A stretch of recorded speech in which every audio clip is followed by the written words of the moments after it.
Après avoir bouclé une transaction immobilière de 25 millions de dollars, j'ai souri et j'ai dit, j'ai hâte de toucher ma commission. Ma femme, la patronne, a ri. Une commission? Oh, non.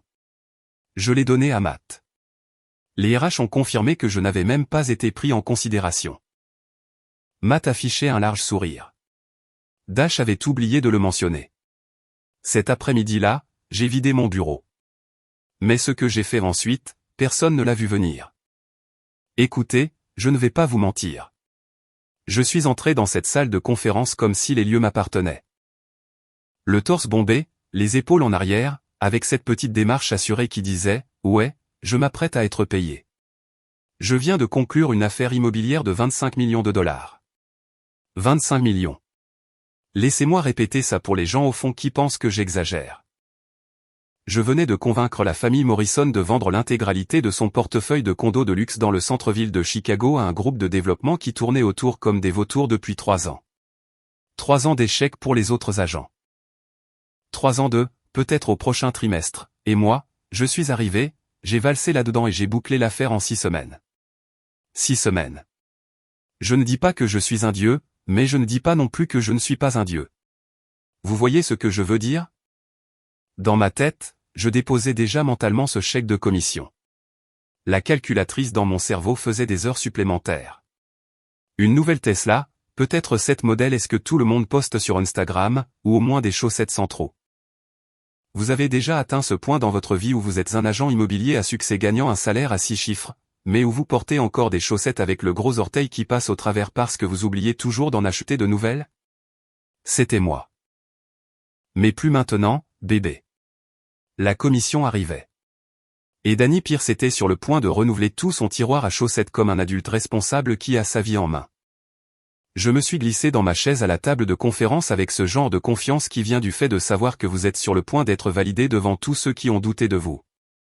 Les néons bourdonnaient au-dessus de nous comme s'ils plantaient le décor pour mon moment de gloire. Je pouvais pratiquement entendre les applaudissements l'en commencer. Peut-être une standing ovation, peut-être que quelqu'un apporterait un gâteau disant « Daniel est le numéro 1 », écrit en glaçage au beurre. J'ai jeté un coup d'œil autour de la pièce. Olivia des RH était là avec son éternelle tablette et son visage figé en mode « Je m'apprête à gâcher ta journée ». Quelques agents seniors qui n'avaient rien vendu de plus gros qu'un duplex depuis des mois. Et bien sûr, ma charmante épouse, Claire, qui se trouvait aussi être la PDG de toute cette opération. Elle sirotait son latte au lait d'avoine parce que le lait normal est apparemment inflammatoire maintenant et faisait défiler son téléphone comme si c'était juste une autre réunion du mardi matin et non le moment où son mari allait recevoir la reconnaissance qu'il méritait. Je me suis raclé la gorge, j'ai souri de ce sourire à $1 million que j'avais perfectionné au fil des années à convaincre les gens que oui, cette maison à rénover avec des problèmes de fondation est en fait une charmante opportunité d'investissement. Je me suis penché en avant, les mains jointes, prêt à discuter de la belle symphonie de $5 qui allait frapper mon compte en banque. Alors, j'ai dit, gardant une voix décontractée mais incapable de cacher le sourire qui s'étalait sur mon visage comme du beurre sur du pain grillé chaud. J'ai hâte de toucher ma commission sur l'affaire Morrison. Devrions-nous parler de la structure du bonus ou passons-nous directement au déjeuner de célébration? Je pense à ce steakhouse sur la 5e. Celui avec les entrecôtes qui coûtent plus cher que les mensualités de voiture de la plupart des gens. Et c'est là que c'est arrivé. Le moment qui resterait à jamais gravé dans ma mémoire, comme un mauvais tatouage fait à l'université qui semblait être une bonne idée après cette bière. Claire a levé les yeux de son latte, prenant tout son temps, vraiment. Elle m'a vraiment fait attendre. Et elle a ri. Pas un petit gloussement, pas un rire poli, mais un franc rire comme si je venais de raconter la blague la plus drôle de l'année. Ses cheveux parfaitement méchés ont rebondi alors qu'elle secouait la tête, et elle a posé sa tasse avec cette sorte de précision délicate qui aurait dû être mon premier signal d'alarme que quelque chose clochait vraiment. Une commission, a-t-elle dit, et je jure qu'il y avait de l'amusement qui dansait dans ses yeux comme si tout cela n'était qu'un énorme malentendu hilarant. Oh non, Daniel. Oh, chérie, non. J'ai donné cette commission à Matt. Je suis assez sûr que mon cerveau a court-circuité à ce moment précis. Genre, l'écran bleu de la mort totale, cette roue de la mort qui tourne quand votre ordinateur gèle. Matt. Elle a donné ma commission sur une affaire de 25 millions de dollars, à Matt. Matt Hazelwood. Matt, Je ne peux pas calculer le retour sur investissement sans une calculatrice et 3 tutoriels YouTube, Hazelwood. Matt, j'ai une fois listé une propriété comme ayant des salles de bain à l'infini parce qu'il a oublié de les compter, Hazelwood. Ce Matt-là. Avant même que je puisse traiter ce qui se passait, avant que ma bouche puisse former des mots ou que mes poings puissent se serrer ou que mon âme puisse quitter mon corps entièrement, Olivia DRH a fait glisser un dossier sur la table vers moi. Elle avait ce regard sur le visage. Vous savez lequel, le regard que les gens ont quand ils regardent un chien se faire heurter par une voiture roulant au pas et qu'ils veulent aider, mais qu'ils ne peuvent pas non plus détourner le regard de la tragédie qui se déroule devant eux. C'était de la pitié mêlée à de la gêne avec juste un soupçon de « Dieu merci, ça ne m'arrive pas à moi ». Daniel, a dit Olivia doucement, comme si elle parlait à un enfant qui vient d'apprendre que le Père Noël n'existe pas, que son poisson rouge est mort et qu'il n'aura pas de poney pour Noël. Tu n'as même pas été considéré pour la promotion. Le comité a estimé que les contributions de Matt s'alignaient mieux avec la vision de l'entreprise pour l'avenir. J'ai fixé ce dossier comme si c'était une bombe. Je ne l'ai pas touché. Je ne l'ai pas ouvert. J'ai juste fixé. Mes contributions? Je venais de rapporter 25 millions de dollars. Quelles étaient exactement les contributions de Matt? Arriver à l'heure, se souvenir de porter un pantalon, utiliser la bonne orthographe dans les emails peut-être une fois sur 5? Et puis, comme si l'univers avait décidé que ce moment n'était pas encore assez humiliant, la porte de la salle de conférence s'est ouverte et Matt lui-même est entré, élégamment en retard, parce que bien sûr qu'il l'était. Il portait de l'eau de Cologne. Et je parle d'une eau de Cologne si forte qu'elle aurait pu désinsectiser tout un pâté de maison. Le genre d'odeur qui vous fait pleurer les yeux et vous noue la gorge comme si vous faisiez une réaction allergique à du connard pur concentré. Il souriait, ce sourire stupide et suffisant qui me donnait envie de présenter son visage au mur le plus proche. Et il a eu l'audace, l'outrecuidance absolue et totale de me regarder, de glousser et de dire « Oh ouais, mec. J'ai oublié de le mentionner. J'ai eu la promotion hier. Désolé, frérot. J'ai oublié de le mentionner. J'ai oublié de le mentionner comme on oublie de mentionner qu'on a emprunté une agrafeuse. Pas comme on a volé ma commission, ma promotion et apparemment toute ma trajectoire de carrière tout en portant assez de dracard noir pour tuer une petite créature des bois. Je suis resté assis là, figé, pendant que Matt s'affalait sur la chaise à côté de Claire ma femme, rappelez-vous, celle qui a promis de m'aimer et de m'honorer et apparemment aussi promis de me bousiller lors des réunions trimestrielles. Et ils ont commencé à discuter de stratégie de transition, de synergie de leadership et d'autres mots à la mode qui se traduisent essentiellement par « nous faisons semblant que ce n'est pas complètement insensé ». À ce moment-là, j'avais le choix. Je pouvais renverser la table façon catch WWE, attraper le bord et envoyer valser les ordinateurs portables, les lattés et la tablette moralisatrice d'Olivia à travers la pièce dans un bel arc de rage justifié. Je pouvais me lever et prononcer un discours si cinglant qu'il serait cité dans les écoles de commerce pendant des décennies comme exemple de la façon de brûler les ponts avec la chaleur de 1000 soleils. Je pouvais pleurer. Je pouvais crier. Je pouvais exiger des explications, la justice et ma commission donnée par Dieu que j'avais gagnée avec du sang, de la sueur, des larmes et environ 63 dîners clients où j'ai dû faire semblant d'aimer discuter de leurs petits-enfants. Mais au lieu de cela, je me suis levé calmement, tranquillement, avec toute la dignité qu'il me restait accrochée à moi comme ce morceau de peluche qu'on n'arrive jamais tout à fait à enlever de son blazer. Je suis sorti de cette salle de conférence la tête haute, mon agrafeuse à la main parce que merde, j'ai payé cette agrafeuse avec mon propre argent et la tasse à café qui disait « numéro 1 de la vente » que ma fille Chloé m'avait offerte pour la fête des pères il y a 3 ans. Je n'ai pas claqué la porte.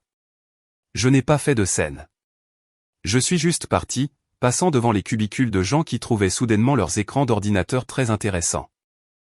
Passant devant la salle de pause où quelqu'un avait encore brûlé du popcorn, passant devant la fiche de motivation qui disait « Le succès est un voyage, pas une destination ». Ce qui ressemblait à une attaque personnelle à ce moment précis. Et alors que je marchais vers mon bureau pour commencer ce qui allait devenir le rituel le plus humiliant de ma vie professionnelle, emballer ma carrière dans un carton, je me suis fait une promesse. Ce n'était pas fini. Loin de là. Claire et Matt pensaient avoir gagné. Ils pensaient pouvoir mettre Daniel Pierce sur la touche comme un remplaçant qui avait atteint son apogée au lycée. Oh chérie, le jeu ne faisait que commencer et j'étais sur le point de leur apprendre que l'enfer n'a pas de fureur égale à celle d'un agent immobilier méprisé. Vous savez ce qui rend vraiment humble? Genre, ce qui écrase l'âme, oblitère l'ego et vous fait remettre en question chaque choix de vie que vous avez jamais fait? Humble? Se regarder fourrer toute sa carrière dans un carton qui servait à contenir du papier d'imprimante. Il y a quelque chose de profondément pathétique dans tout ce rituel. Comme si vous mettiez littéralement en boîte votre identité, vos accomplissements, votre valeur en tant qu'être humain.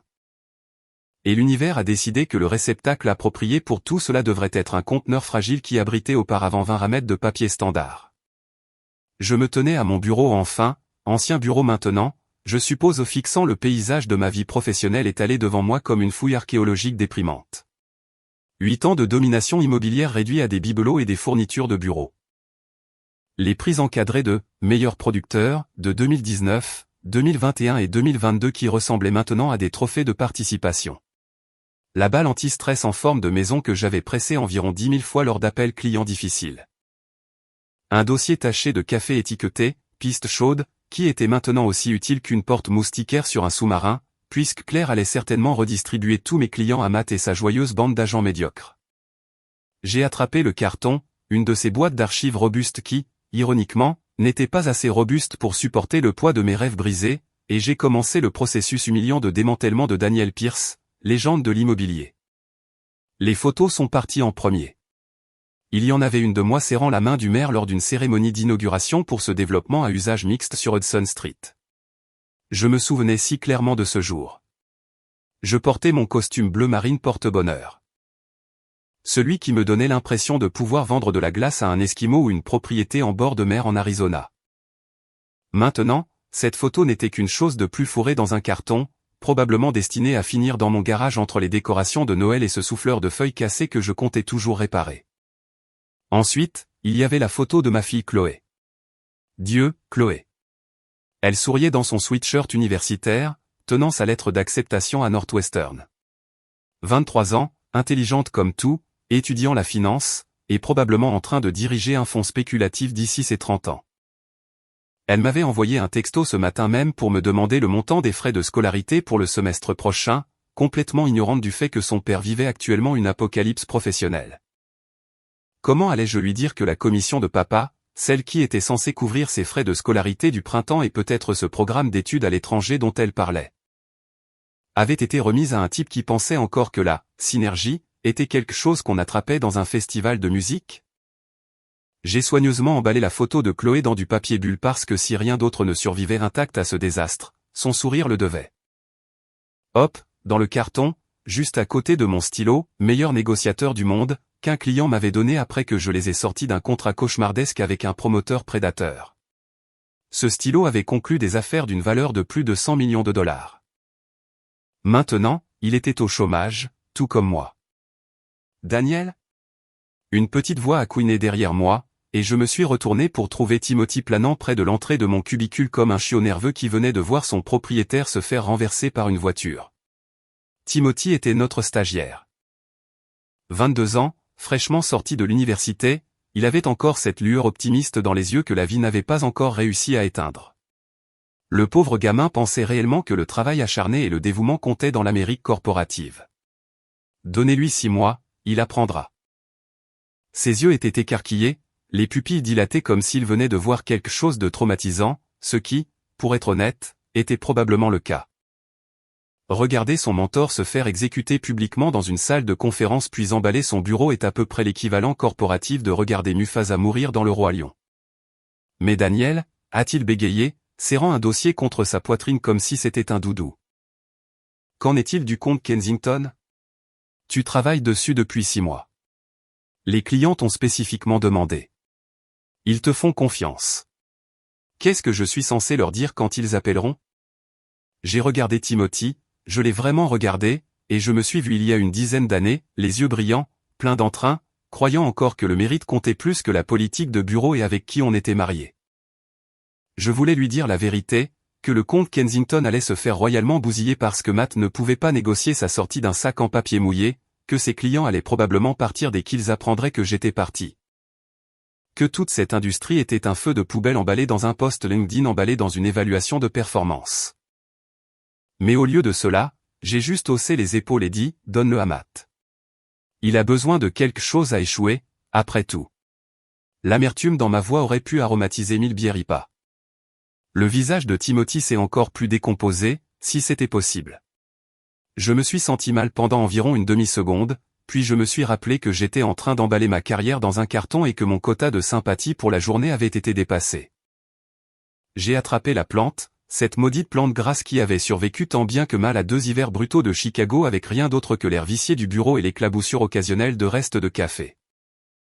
Sarah de la comptabilité me l'avait donné comme cadeau de bienvenue quand j'étais passé agent senior. Elle est robuste, avait-elle dit, tout comme tu devras l'être dans ce métier. Il s'avère que Sarah était prophète. La plante grasse est allée dans le carton, terre et tout, laissant un petit cercle de poussière sur mon bureau comme une silhouette de scène de crime. Ma plaque signalétique était la suivante. Daniel Pierce, agent immobilier senior. Je l'ai fixée pendant un long moment, me souvenant du jour où Claire m'avait surpris avec, à l'époque où nous faisions encore semblant que notre mariage était construit sur l'amour et le respect mutuel au lieu de cette boue toxique dans laquelle il avait dégénéré. À l'époque où elle me regardait comme si j'étais son partenaire au lieu de son obstacle. J'ai pensé laisser la plaque derrière moi, m'en éloigner comme je m'éloignais de ce chapitre de ma vie. Mais la rancune est un sacré moteur. Hop, dans le carton. Timothy était toujours là, figé, comme s'il n'arrivait pas tout à fait à traiter ce qui se passait. Daniel, ça n'a aucun sens, a-t-il dit, et sa voix s'est un peu brisée. Tu es le meilleur agent que nous ayons. Tout le monde le sait. Les clients le savent. Même Matt le sait. Même s'il ne l'admettrait jamais. C'est de la folie. Bienvenue dans l'Amérique corporative, gamin, ai-je dit en jetant une poignée de stylos qui ne fonctionnaient probablement plus, mais que je serais damné de laisser à Matt pour qu'il les vole. Où la compétence est optionnelle, mais où lécher les bonnes bottes est obligatoire. Note ça. Ce sera à l'examen. J'ai attrapé mon ordinateur portable.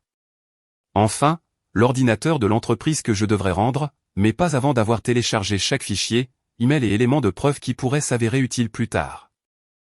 Je ne dis pas que je planifiais déjà ma vengeance, mais je ne dis pas non plus que je ne le faisais pas. Un homme ne se fait pas arnaquer par sa femme et son jouet aspergé d'eau de Cologne sans garder des reçus. Beaucoup de reçus. Le bureau était presque vide maintenant. Juste quelques trombones aléatoires, quelques post-it avec des numéros de téléphone que je n'appellerai probablement jamais. Et cette tâche bizarre datant du jour où Marcus du contentieux avait renversé sa boisson énergisante lors d'une réunion il y a 3 ans. J'ai attrapé ma veste, celle gris anthracite qui me donnait l'air de savoir ce que je faisais même quand ce n'était pas le cas, et je l'ai drapée sur mon bras. En ramassant le carton au plus lourd qu'il n'y paraissait, tout comme mon bagage émotionnel, j'ai jeté un dernier coup d'œil au bureau. Les cubicules où j'avais passé d'innombrables heures à faire du démarchage téléphonique, des suivis, à conclure des affaires, à construire des relations. La salle de conférence où je venais d'être assassiné professionnellement.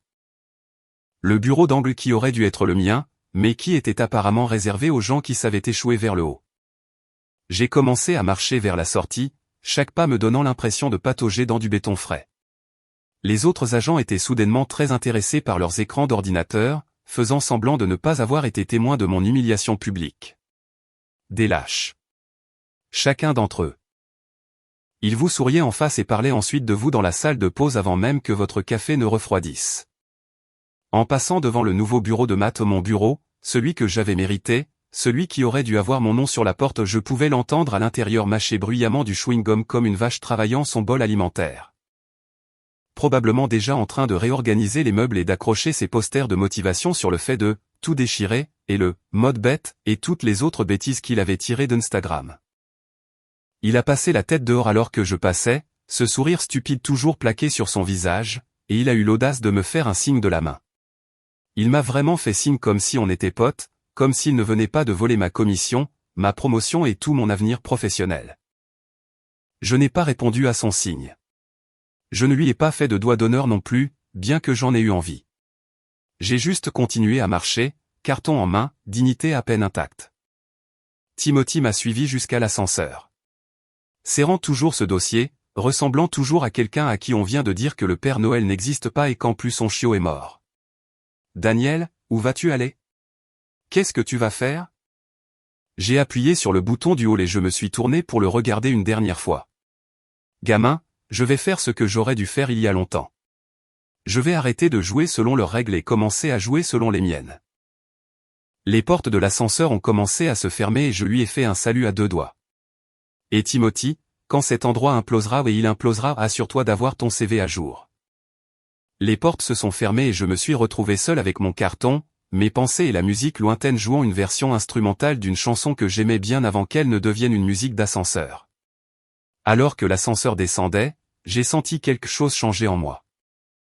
L'humiliation était toujours là, brûlant dans ma poitrine comme de mauvaises brûlures d'estomac. Mais quelque chose d'autre montait en dessous. De la colère, de la détermination, et ouais, d'accord, une bonne dose de rancune. Il pensait m'avoir brisé. Claire pensait qu'elle pouvait juste me jeter comme du marc de café de la veille. Matt pensait avoir gagné. Mais Daniel Pierce n'était pas hors de combat. Loin de là. Je ne faisais que m'échauffer. Claire est rentrée à la maison ce soir-là en agissant comme si absolument rien ne s'était passé. Comme si elle n'avait pas juste exécuté publiquement ma carrière devant toute l'équipe de direction. Comme si c'était juste une autre soirée ordinaire du mardi dans le foyer Pierce où nous faisions semblant d'être encore un couple marié fonctionnel au lieu de ce spectacle d'horreur psychologique que nous étions devenus.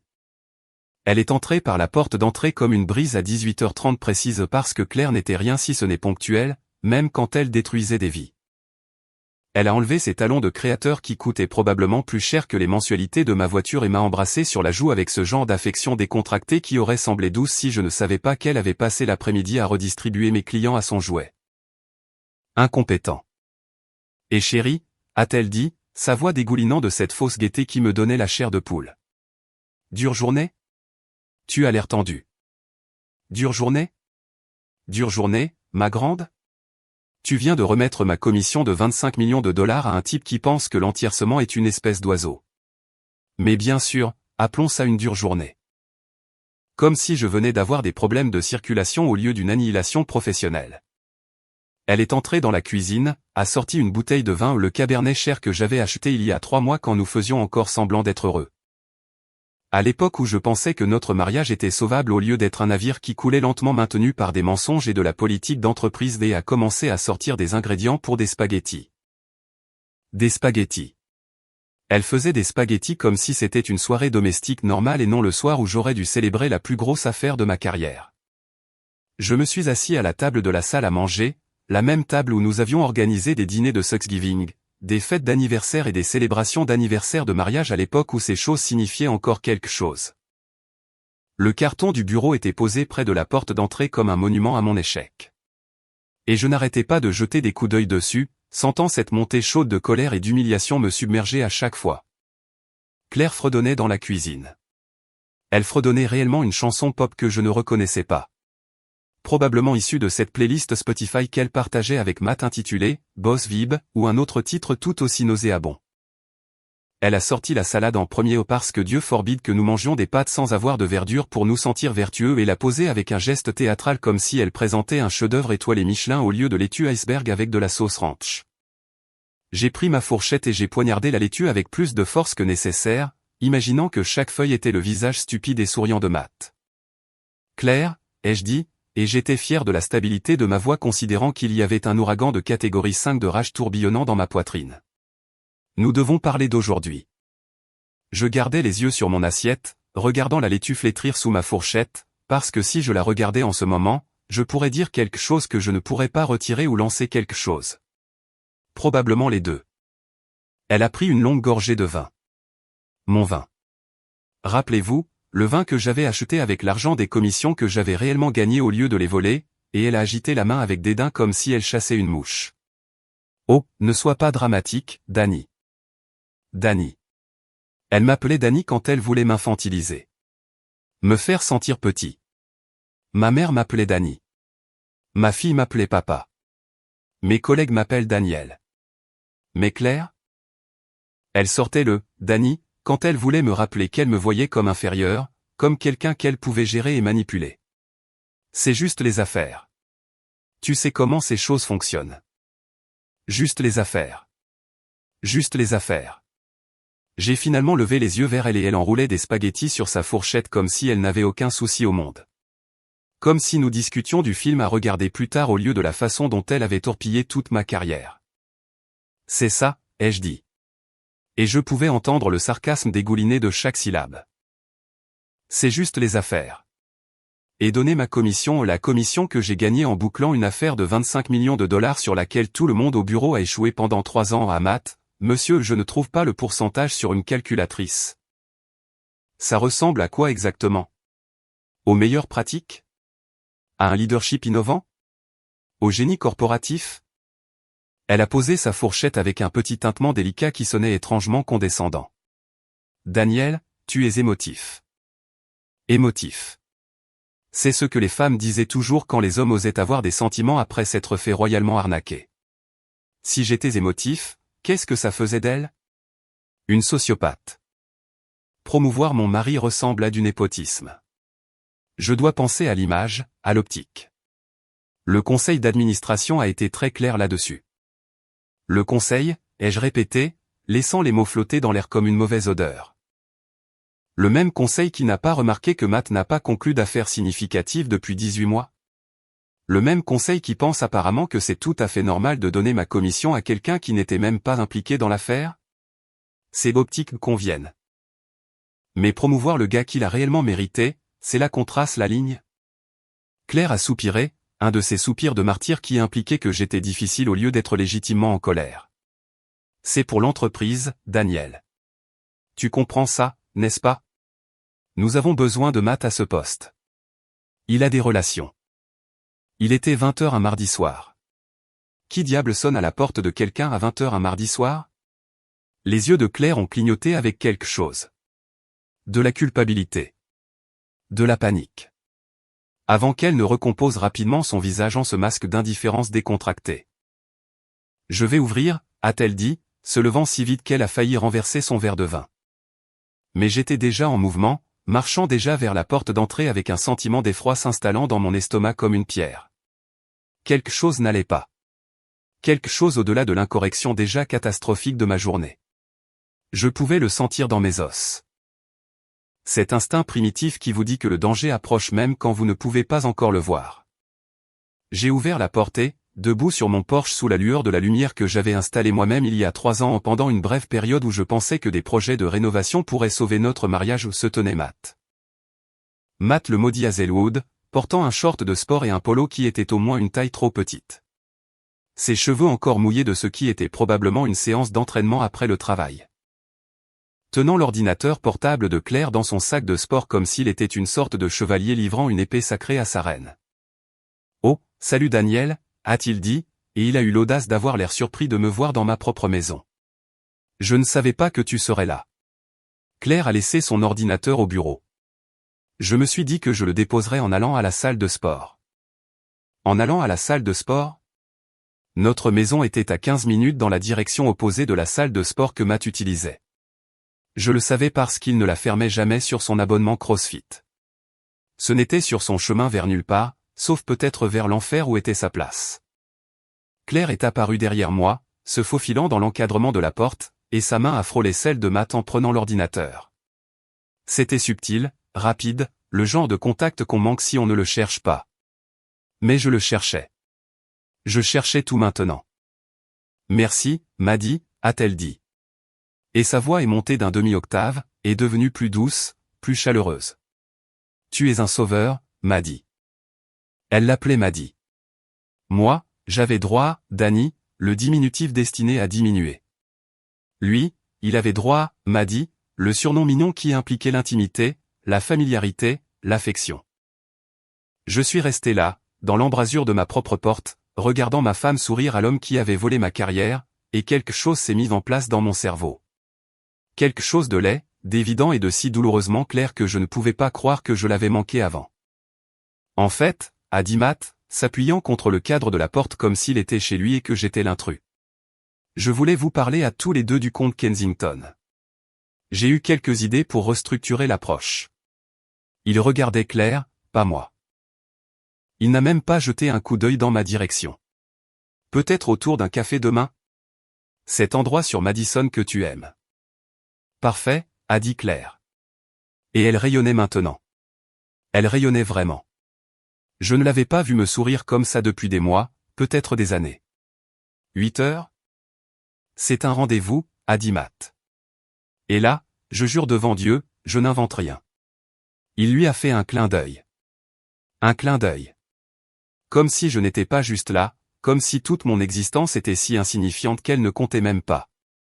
Il a fait un petit signe de la main, a trottiné jusqu'à son pick-up odieusement gros qui compensait probablement quelque chose, et a démarré dans la nuit, laissant derrière lui l'odeur de trop d'eau de Cologne et les décombres de ce qui restait de mon mariage. J'ai fermé la porte lentement, délibérément, et je me suis tourné pour regarder Claire. Elle serrait son ordinateur contre sa poitrine. Et pendant juste une seconde, j'ai vu quelque chose traverser son visage. Culpabilité, peur, regret? Mais c'était parti avant que je puisse le nommer, remplacé par ce même masque d'indifférence décontractée. Claire, ai-je dit doucement. Trop doucement, le genre de calme qui précède une explosion. Qu'est-ce qui se passe, bordel? Rien ne se passe, a-t-elle dit, me frôlant pour aller vers les escaliers. Matt était juste serviable. Tu devrais essayer parfois. Et avec cette pique finale, elle est montée, me laissant debout dans le couloir avec des spaghettis froids qui attendaient sur la table. Et la réalisation naissante que ma femme ne me bousillait pas seulement professionnellement, elle me bousillait de toutes les manières possibles. Et Matt n'était pas juste son employé. Il était quelque chose d'autre entièrement. Dormir? Qui diable a besoin de dormir quand la trahison fait des claquettes sur votre poitrine à 3 heures du matin? Faisant une production complète de Broadway intitulée Ta vie est une benne à ordures, la comédie musicale. J'étais allongé là dans le lit enfin, sur le canapé en fait, parce qu'il n'y avait aucune chance que je dorme à côté de Claire après l'avoir vu pratiquement baver sur Matt sur notre porche fixant le plafond et écoutant la maison craquer autour de moi. Chaque grincement sonnait comme une accusation. Chaque ombre ressemblait à une preuve de ma propre stupidité. Depuis combien de temps cela durait-il? Combien de signes avais-je manqué pendant que j'étais dehors à me décarcasser, à conclure des affaires, à rapporter des millions de dollars pour une entreprise qui n'était apparemment qu'une façade pour le service de rencontre personnelle de Claire?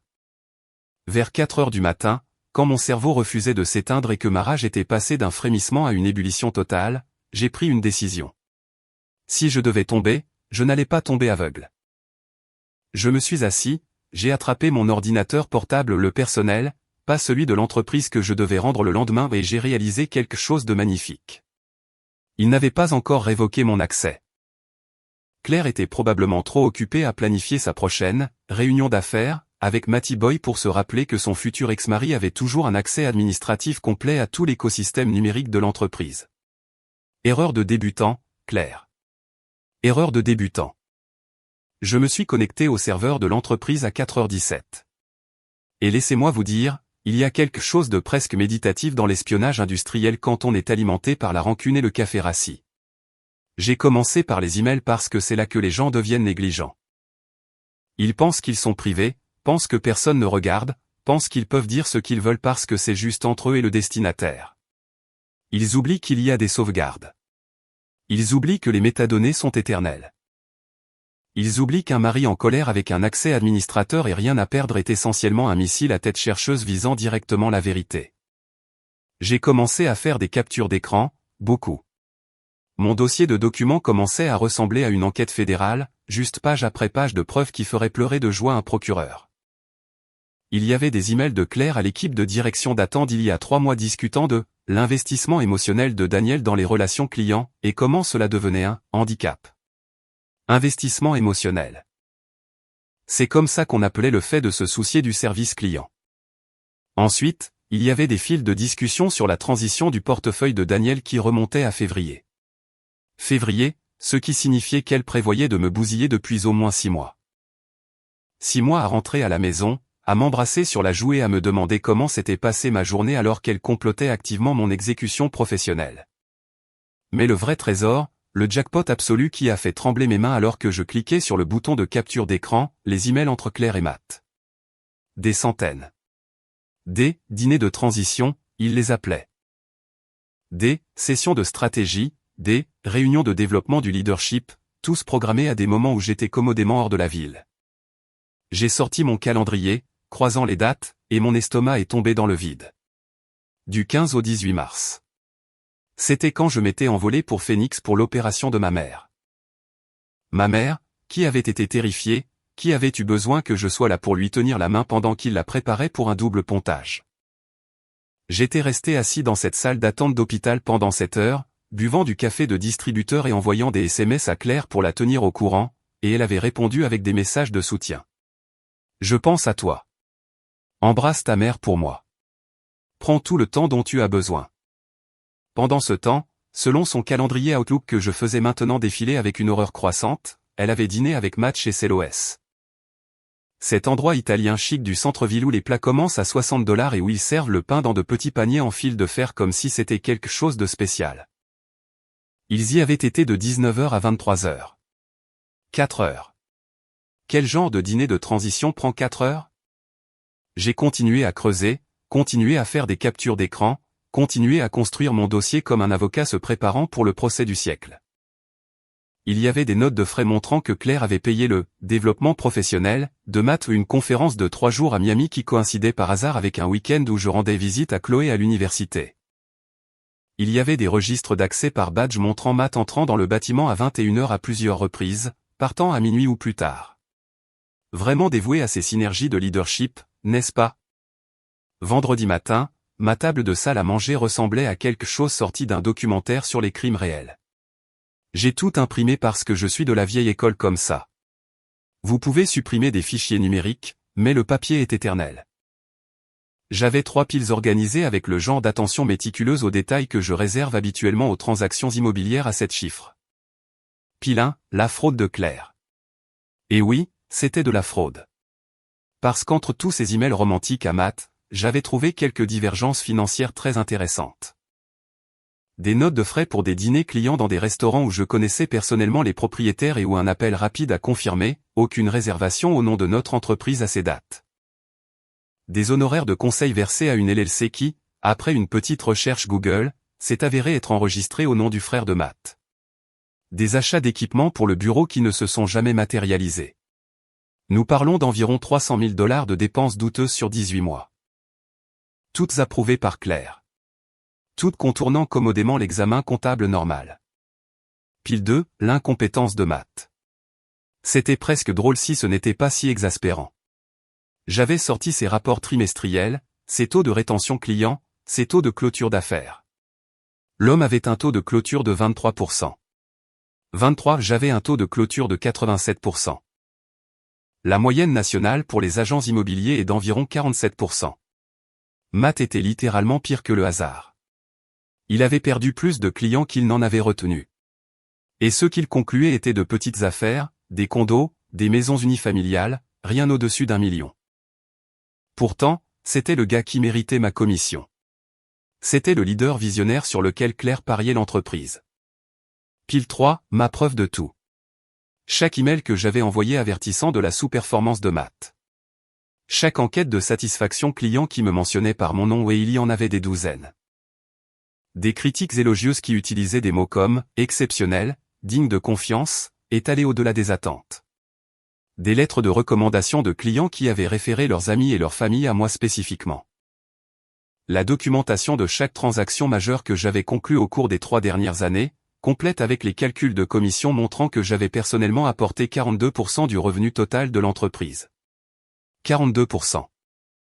Je finançais essentiellement le style de vie de Claire et le salaire de Matt, et c'est ainsi qu'il me remerciait. Je me suis adossé à ma chaise vers l'aube, entouré de papiers, de preuves et de plats chinois froids de la veille, et j'ai senti quelque chose changer en moi. La blessure était toujours là. Dieu, ça faisait mal comme si quelqu'un avait plongé la main dans ma poitrine et serré mon cœur jusqu'à ce qu'il éclate. Mais en dessous, il y avait autre chose, quelque chose de froid, de concentré et d'absolument impitoyable. Il voulait jouer à la guerre d'entreprise. Bien.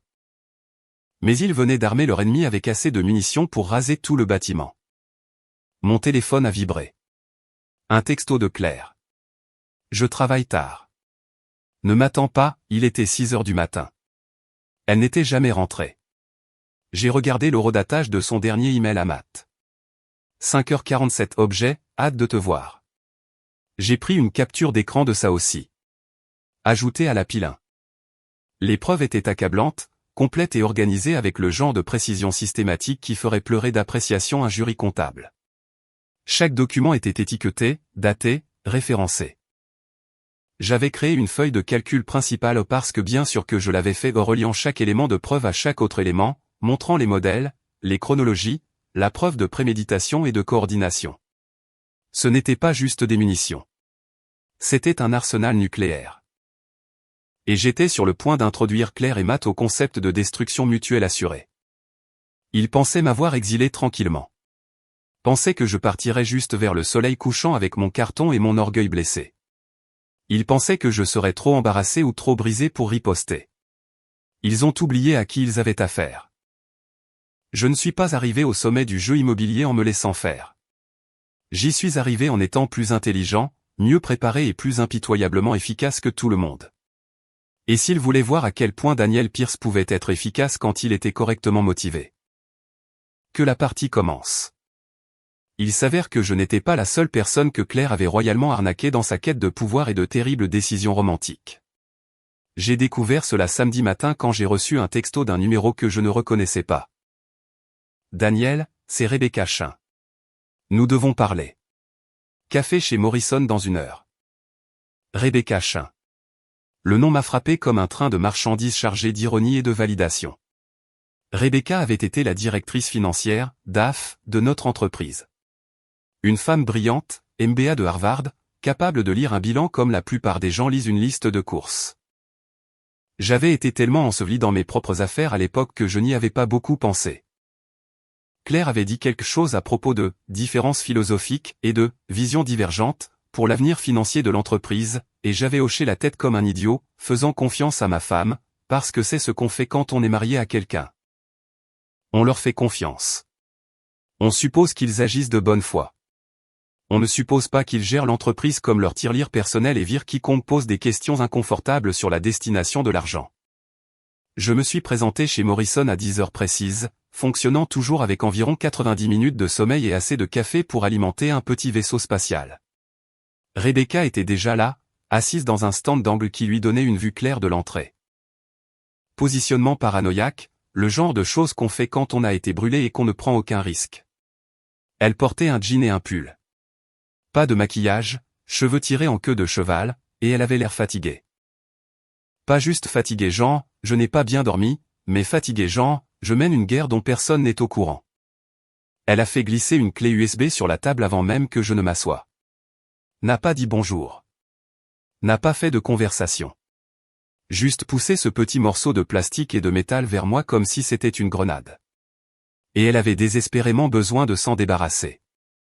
3 millions de dollars, a-t-elle dit doucement, ses yeux verrouillés sur les miens avec une intensité qui m'a fait me redresser.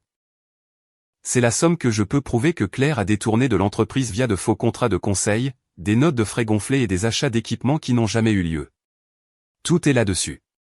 Tableur, relevé bancaire, email. Tout. Je documente tout depuis le jour où elle m'a viré. J'ai ramassé la clé USB, sentant son poids dans ma main. Elle ne devait pas peser plus de quelques grammes, mais on aurait dit qu'elle pesait 500 kilos. Pourquoi tu n'es pas allé voir le conseil d'administration, ai-je demandé, bien que je connaisse déjà la réponse. Parce que Claire s'était soigneusement positionnée comme intouchable. Parce qu'elle avait rempli le conseil de gens qui lui devaient des faveurs ou étaient trop incompétents pour poser les bonnes questions. Parce que l'Amérique corporative protège les siens, surtout quand les siens présentent bien sur le papier et savent jouer le jeu politique. J'ai essayé, a dit Rebecca. Et il y avait tellement d'amertume dans sa voix que je pouvais la goûter. Ils ont dit que j'étais une employée mécontente et que je lançais des accusations que je ne pouvais pas justifier. Peu importe que j'ai littéralement les dossiers financiers prouvant tout. Claire a tourné ça comme si j'étais juste en colère d'avoir été renvoyé. Comme si j'essayais de saboter l'entreprise par rancune. Ils ont choisi de la croire. Elle s'est adossée dans le stand, a croisé les bras. Mais maintenant tu es dehors aussi, et tu as quelque chose que je n'avais pas. Tu étais marié avec elle. Tu as l'accès, la crédibilité, et probablement tes propres preuves. Alors, je te demande, Daniel, vas-tu te coucher et la laisser te détruire comme elle m'a détruite, ou vas-tu riposter? J'ai empoché la clé USB. Je vais brûler tout son monde jusqu'aux fondations, ai-je dit, et je pensais chaque mot. De quoi as-tu besoin de ma part? Rebecca a souri pour la première fois depuis mon arrivée. Ne me laisse juste pas en dehors du plaisir. Il s'avère que Rebecca n'était pas le seul membre de ce que j'ai commencé à appeler les Avengers exilés. Elle avait été occupée au cours des 8 derniers mois, contactant discrètement d'autres femmes que Claire avait poussées vers la sortie, rassemblant des alliés et des preuves comme si elle préparait une guerre, ce qui, rétrospectivement, était absolument le cas. Cet après-midi-là, j'ai rencontré Jennifer Morrison dans un bar à vin du centre-ville. Jennifer avait été notre chef de la stratégie, la femme qui avait développé le système d'analyse de marché qui avait fait de notre entreprise un acteur majeur de l'immobilier à Chicago. Claire l'avait virée il y a 6 mois, prétendant que des coupes budgétaires nécessitaient une restructuration des rôles de direction. Coupes budgétaires. Pendant ce temps, Claire lâchait $60 000 en meubles pour son bureau et payait l'abonnement de gym de Matcom, Avantage Bien-être. Jennifer a fait glisser un dossier sur la table. Apparemment, tout le monde dans ce complot de vengeance avait un don pour la présentation dramatique de documents. Et à l'intérieur se trouvaient des emails imprimés montrant que Matt ne pouvait littéralement pas épeler mortgage, hypothèque. Je n'exagère pas. Il y avait au moins 15 emails où il avait écrit mortgage, et dans un cas vraiment spectaculaire, mortgage. C'était le gars que Claire pensait être un matériel de leadership. C'était le visionnaire qu'elle avait choisi plutôt que moi. J'aurais ri si je n'étais pas si occupé à être furieux. Il s'attribue le mérite des affaires d'autres agents, a dit Jennifer, sirotant son chardonnay avec le calme de quelqu'un qui avait dépassé la colère pour atteindre une détermination froide et calculée. J'ai de la documentation montrant au moins 7 cas où Matt a prétendu avoir conclu des affaires qui étaient en fait gérées par des agents juniors. Claire a signé tous ses rapports de commission sans rien vérifier. Soit elle est incompétente, soit elle l'aide délibérément à commettre une fraude. Peut-être les deux. Certainement les deux, ai-je murmuré, feuilletant les emails. Il y en avait un où un client avait explicitement demandé après moi par mon nom, et Matt avait répondu en disant « Daniel n'est plus avec comptes actifs, mais je gérerai votre portefeuille dorénavant. » C'était daté d'il y a 3 mois. 3 mois avant qu'il ne me pousse réellement dehors. Il sabotait activement mes relations clients pendant que je travaillais encore là-bas, redirigeant les demandes, disant aux gens que je passais à un rôle différent. J'avais perdu des affaires sans jamais savoir pourquoi. Je pensais juste que j'avais une série de malchance. Il s'avère que ce n'était pas de la malchance, c'était du sabotage. Le dimanche, j'ai rencontré Sandra Williams dans un dîner qui semblait ne pas avoir été mis à jour depuis 1987, avec des banquettes en vinyle craquelé et une serveuse qui appelait tout le monde « chérie ». Sandra avait été vice-présidente des opérations avant que Claire ne décide qu'elle n'était pas alignée avec la culture évolutive de l'entreprise, ce qui signifiait apparemment poser trop de questions sur pourquoi Matt était incompétent et toujours employé. Sandra a apporté des relevés de cartes de crédit et les relevés de cartes d'entreprise de Claire pour être précis et bon sang, c'était un cours magistral de fraude. Des sacs Louis Vuitton facturés comme cadeau d'appréciation client. Des week-ends à Napa Valley marqués comme conférence de l'industrie. Un achat de $15 000 chez Tiffany S listé comme fourniture de bureau. Fourniture de bureau, a dit Sandra, tapotant la ligne avec un ongle parfaitement manucuré. J'ai vérifié avec Tiffany S. Tu veux savoir ce qu'elle a acheté? Une montre pour homme. Devine qui a commencé à porter une nouvelle montre Tiffany au bureau en mars.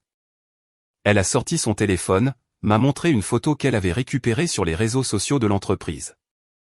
Matt lors d'un événement d'entreprise, souriant comme un idiot, et là, à son poignet, se trouvait une montre qui coûtait plus cher que les voitures de la plupart des gens. Elle a acheté une montre à $15 000 à Matt et a appelé ça des fournitures de bureau, ai-je dit lentement, sentant ma tension artérielle augmenter à chaque syllabe. Et le conseil a juste laissé faire? Le conseil n'examine pas les postes de dépenses individuelles de moins de $25 000, a expliqué Sandra. Il suppose que la PDG n'est pas assez stupide pour commettre une fraude flagrante sur le dos de l'entreprise. Ils avaient tort. Elle a fait glisser les relevés sur la table. J'ai 3 ans de ça. Modèle de comportement, abus systématique des ressources de l'entreprise, et je suis prête à témoigner de tout cela si quelqu'un porte réellement cette affaire devant les tribunaux. Dimanche soir, ma salle à manger s'était transformée d'une scène de crime en salle de guerre. Rebecca, Jennifer et Sandra étaient toutes venues. Claire travaillait commodément tard encore une fois probablement sur le développement du leadership de Matt et nous avons tout étalé sur chaque surface disponible. Mes 3 piles étaient passées à 8. Nous avions des dossiers financiers, des emails, des plaintes de clients, des notes de frais, des évaluations de performance, des journaux d'accès par badge, des témoignages d'anciens employés. Et assez de documentation pour enterrer Claire et Matt si profondément qu'ils auraient besoin d'une équipe d'archéologues pour les retrouver. C'est incroyable, a dit Rebecca, fixant le chaos organisé avec quelque chose approchant de l'admiration. Daniel, tu as construit un dossier qui rendrait jaloux un procureur fédéral. Ce n'est pas juste un motif de licenciement. C'est potentiellement de la fraude criminelle, du détournement de fonds, un manquement à l'obligation fiduciaire. Peut-être même de la fraude électronique si elle a utilisé des emails pour coordonner tout ça. Bien, ai-je dit. Et je n'essayais même pas de cacher la satisfaction vindicative dans ma voix. Je veux m'assurer que quand ce sera fini, Claire et Matt ne perdront pas seulement leur emploi. Je veux m'assurer qu'ils ne travailleront plus jamais dans cette industrie. Je veux que leur nom soit des comptes d'avertissement qu'on raconte dans les écoles de commerce. Je veux que leur profil LinkedIn soit des cimetières. Jennifer a levé son verre de vin. Je bois à ça. Nous avons tous trinqué. Le mien était du café parce que j'essayais encore de maintenir un semblant de fonctionnalité sans sommeil. Et à ce moment-là, entouré de preuves et de femmes en colère qui avaient été lésées par la même personne, j'ai réalisé quelque chose d'important. Claire avait pensé qu'elle pouvait éliminer ses problèmes en virant les gens, en poussant dehors quiconque la questionnait ou menaçait son contrôle. Mais elle avait commis une erreur critique. Elle avait créé un réseau d'ennemis qui n'avaient rien à perdre, tout à prouver, et de 8 mois à 2 ans pour rassembler des preuves et planifier leur vengeance. Elle avait dispersé son opposition, pensant qu'il disparaîtrait simplement dans le marché du travail et oublierait ce qu'elle avait fait. Au lieu de cela, elle avait créé les Avengers exilés, et nous étions sur le point de nous rassembler de la manière la plus spectaculaire possible. Ils nous avaient poussés hors de l'entreprise, dépouillés de nos postes et de nos moyens de subsistance. Pensait que nous nous éclipserions tranquillement dans la nuit, mais nous avions passé notre temps en exil à préparer, documenter, construire un dossier inattaquable contre les gens qui nous avaient fait du tort. Claire voulait jouer à Game of Thrones avec les carrières des gens. Bien. Mais elle a oublié la règle la plus importante, quand on s'attaque au roi, on a intérêt à ne pas rater son coup. Et nous n'allions pas rater. Nous avions trop de munitions, trop de motivation et beaucoup trop de rage pour rater. Ma fille Chloé est revenue de Northwestern lundi matin en voiture, ce qui était bizarre parce qu'elle avait cours, et Chloé ne séchait jamais les cours. C'était le genre d'étudiante qui se présentait aux cours magistraux même avec 40 de fièvre parce que la présence faisait partie de la note. Papa. Alors quand sa voiture s'est garée dans l'allée à 9 h un lundi, j'ai su qu'il se passait quelque chose. Elle est entrée sans frapper et ne frappait plus jamais, disait que c'était sa maison aussi, même si elle était partie à l'université depuis 3 ans. Elle a jeté un coup d'œil à ma table de salle à manger couverte de documents, de tableurs, de mails imprimés et de preuves de malversation d'entreprise et a dit, « Papa, est-ce que maman te trompe avec Matt ?» Non. Allô, non. Comment tu tiens le coup ? Juste directement l'option nucléaire, livrée avec le genre de calme qui m'a fait réaliser que ma fille était probablement au courant depuis plus longtemps que moi. J'ai levé les yeux de la note de frais que je surlignais à un autre dîner d'affaires qui coïncidait par hasard avec une comédie romantique jouant au cinéma d'à côté et j'ai hoché la tête lentement. Entre autres choses, ai-je dit. Chloé a posé son sac à dos, s'est dirigée vers la table et a commencé à scanner les documents avec l'œil exercé de quelqu'un qui avait hérité de mon attention aux détails et de l'efficacité impitoyable de sa mère. Combinaison dangereuse. Je le savais, a-t-elle dit en ramassant l'un des emails de Claire à Matt datant de Thanksgiving dernier. Elle l'appelait « Matibou » quand elle pensait que personne n'écoutait. C'était dégoûtant. Je voulais dire quelque chose, mais je pensais que tu savais et que tu étais juste, je ne sais pas, en train de gérer ça en privé ou quelque chose comme ça. Je ne savais pas, ai-je admis, sentant cette brûlure familière d'humiliation mêlée de colère. Ma propre fille l'avait repéré avant moi. J'étais trop occupé à travailler pour remarquer que ma femme était nulle pour être un être humain. Chloé a levé les yeux au ciel, un geste qu'elle avait perfectionné vers l'âge de 13 ans et qu'elle déployait avec une fréquence croissante depuis. Papa, tout le monde savait. Tout le bureau savait probablement. Tu étais juste trop concentré à être bon dans ton travail pour remarquer que maman était terrible. Elle a sorti son ordinateur portable, celui cher que je lui avais acheté pour l'université avec l'argent d'une commission qui avait réellement atterri sur mon compte bancaire. D'accord, alors quel est le plan ici ? On documente juste pour la procédure de divorce ou on y va en mode terre brûlée ? J'aime ma fille. Terre brûlée totale, ai-je dit. Excellent. Elle a fait craquer ses jointures comme si elle se préparait au combat, ce qui, je suppose, était le cas.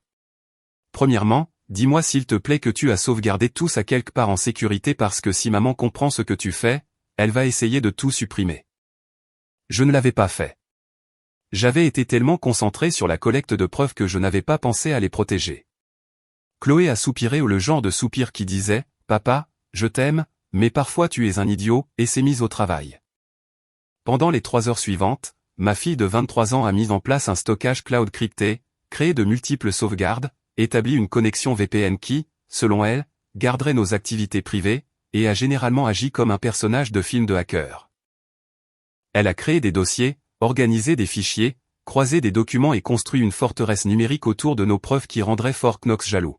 « Où as-tu appris tout ça ?» ai-je demandé, regardant ses doigts voler sur le clavier à une vitesse qui semblait physiquement impossible. « YouTube et la rancune », a-t-elle dit sans lever les yeux. Combinaison puissante. Aussi, je suis étudiante en finance. Papa. Tu crois que je ne sais pas suivre une piste d'argent? J'analyse les modèles de dépenses de Claire depuis 2 ans. J'ai des tableurs. Tu veux voir le graphique montrant la corrélation entre la chronologie de promotion de maths et les charges suspectes de maman? Elle a affiché un graphique qui aurait fait pleurer de fierté n'importe quel analyste de données. Des lignes de tendance claires, des catégories codées par couleur, des annotations marquant les événements significatifs. Ma fille avait monté un dossier contre sa propre mère comme si c'était un projet de thèse. Chloé, pourquoi tu ne me l'as pas dit? Elle a finalement levé les yeux et ses yeux étaient tristes d'une manière qui m'a fait mal à la poitrine. Parce que tu l'aimais, papa. Tu l'aimais vraiment. Et je n'arrêtais pas d'espérer que j'avais tort, qu'il y avait une explication, que maman n'était pas réellement la méchante dans cette histoire. Elle a fermé son ordinateur portable. Mais elle l'est, et elle est la méchante depuis un moment maintenant, donc on va s'assurer qu'elle affronte les conséquences. C'est ça. Exact, ai-je dit, et nous avons cogné nos poings au-dessus de la table couverte de preuves de la trahison de ma femme. Nous avons travaillé côte à côte jusqu'à minuit. Père et fille unis dans un but. Chloé organisait les fichiers numériques pendant que je continuais de trier les documents physiques. Elle a configuré des comptes email sécurisés, créé des disques partagés avec Rebecca et les autres, et établi des protocoles de communication. Ça ressemblait à quelque chose sorti d'un roman d'espionnage. Si tu vas en guerre, papa, au moins ne te fais pas pirater par Matt. Il utilise encore 1234 comme mot de passe. J'ai vérifié. Comment as-tu? Tu sais quoi? Je ne veux pas savoir, ai-je dit vers 23 heures. Nous avons commandé une pizza ananas et jalapeno, la combinaison que Chloé adorait depuis ses 7 ans et que Claire avait toujours détestée. L'appelant, chaos culinaire, et nous nous sommes assis par terre pour manger directement dans la boîte parce que tout l'espace de la table était occupé par la vengeance. Papa, a dit Chloé, le fromage s'étirant de sa bouche à la part. Je suis fier de toi pour ne pas t'être juste laissé faire, pour avoir riposté. J'ai appris des meilleurs, ai-je dit, et je le pensais. Chloé avait l'intelligence et la pensée stratégique de sa mère, mais elle avait hérité de son sens de la justice de moi. Sa boussole morale pointait réellement vers le nord au lieu de pointer là où c'était le plus pratique. Pour la première fois depuis cette réunion fatidique, j'ai ressenti autre chose que de la rage et de l'humiliation. J'ai ressenti de l'espoir. Parce que je n'étais pas seul dans ce combat. J'avais les Avengers exilés. J'avais assez de preuves pour couler un cuirassé. Et j'avais ma fille brillante, impitoyable, moralement droite qui surveillait mes arrières et construisait des forteresses numériques autour de nos plans de bataille. Claire avait pris mon travail, ma commission et mon mariage. Mais elle avait fait une erreur de calcul critique. Elle avait oublié que j'avais quelque chose qu'elle n'avait jamais valorisé. J'avais des gens qui se souciaient vraiment de moi, non pas pour ce que je pouvais faire pour eux, mais pour qui j'étais. Et ces gens étaient sur le point de m'aider à brûler son empire jusqu'aux fondations. Mardi matin, je me suis assis devant mon ordinateur portable avec une tasse de café et le genre de calme qui précède juste le moment où l'on fait exploser une bombe sous la carrière de quelqu'un. J'ai rédigé un email au conseil d'administration avec la précision minutieuse d'un chirurgien. Sauf qu'au lieu d'enlever une tumeur, je plantais des preuves qui allaient se métastaser en une enquête d'entreprise à part entière. La clé d'un bon email de lanceur d'alerte est de ne pas paraître en colère ou vindicatif. Vous devez paraître concerné, inquiet, comme un bon citoyen corporatif qui a juste remarqué quelques irrégularités troublantes et s'est senti moralement obligé de les porter à l'attention de la direction. Chers membres du conseil, ai-je tapé, canalisant chaque once de faux professionnalisme que j'avais appris en 15 ans d'Amérique corporative. J'espère que ce message vous trouvera en bonne santé. Je vous écris pour exprimer des inquiétudes concernant de récents changements organisationnels et certaines irrégularités financières qui ont été portées à mon attention. Je crois que ces questions justifient votre examen immédiat. Magnifique. Assez vague pour ne pas ressembler à une accusation, assez précis pour les rendre nerveux. J'ai continué. J'ai observé une corrélation préoccupante entre de récentes promotions à la direction et la baisse des taux de rétention des clients. De plus, il semble y avoir des divergences dans les rapports de dépenses et les contrats de conseil qui pourraient nécessiter un examen plus approfondi. Je n'ai pas nommé Claire directement. Je n'avais pas à le faire. Le conseil savait qui approuvait les promotions et signait les dépenses. J'ai juste disposé les faits comme des miettes de pain menant directement à son bureau d'angle. Puis j'ai joint les tableurs de Rebecca montrant les 3 millions de dépenses douteuses. J'ai envoyé des copies aux 7 membres du conseil à 9 heures précises. L'heure pour un impact maximum, quand ils consulteraient leurs emails avec leur café du matin. Puis je me suis rassis et j'ai attendu l'explosion secondaire que j'avais planifiée. Mon téléphone a sonné exactement 12 minutes plus tard. Marcus Schindler aucun lien de parenté avec Rebecca, bien qu'ils aient tous deux été bousillés par le même système. PDG de Sterling Global, notre plus grand concurrent. Marcus et moi étions des rivaux amicaux depuis des années. Le genre de relation où l'on respecte les compétences de l'autre tout en essayant activement de se voler des clients. Daniel, a-t-il dit, et je pouvais entendre le sourire dans sa voix. J'ai entendu des rumeurs intéressantes sur la tourmente dans ta boutique. Tu veux me dire ce qui se passe vraiment? Claire a donné ma commission à Matt Hazelwood, ai-je dit platement. Entre autres choses. Marcus a ri. Il a vraiment ri.